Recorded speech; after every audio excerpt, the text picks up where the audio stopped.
সমাবেশ শেষে ফেরার পথে এনসিপি নেতাদের গাড়িবহরে হামলার ঘটনায় গোপালগঞ্জের পৌর এলাকা রণক্ষেত্রে পরিণত হলে জেলায় ১৪৪ ধারা জারি করেছেন গোপালগঞ্জের জেলা প্রশাসক মোহাম্মদ কামরুজ্জামান ও সাংবাদিকদের এ তথ্য শেয়ার করেন তিনি।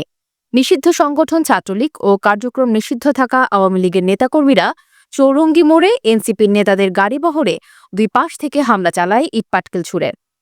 এরপর থেকে এখনও দফায় দফায় হামলার ঘটনা ঘটছে। পুলিশ তাদেরকে পিছু হটানোর চেষ্টা চালিয়ে যাচ্ছে। শুরুতেই ঘটনাস্থলে সেনাবাহিনী এসে হামলাকারীদের প্রতিরোধের চেষ্টা চালায় এবং গোপালগঞ্জ জেলা প্রশাসকের কার্যালয়ের দিকে যাওয়ার সময় দফায় দফায় সংঘর্ষ হয়। এরপর ১.৫ ঘণ্টা পরে সেনাবাহিনীর দল আবার ঘটনাস্থলে আসেন। হামলাকারীদের ঠেকাতে প্রস্তুতি নিতে দেখা গেছে তাদের। এদিকে হামলাকারীদের সরিয়ে দিতে উপস্থিত শতাধিক পুলিশ সদস্য ফাঁকা গুলি বর্ষণ ও টিয়ার শেল নিক্ষেপ করেছে। রাবার বুলেট ও সাউন্ড গ্রেনেডও ছুটতেও দেখা গেছে। তবে তাদেরকেও মাঝে মধ্যে পিছু হটতে দেখা যায়। এতে অন্তত ৪ জন পুলিশ আহত হয়ে হাসপাতালে চিকিৎসা নিচ্ছেন বলে জানা গেছে। এক পর্যায়ে পরিস্থিতি নিয়ন্ত্রণে সেনাবাহিনী পুলিশের পাশাপাশি ৪ প্লাটুনও বিজিবি মোতায়েন করা হয়েছে।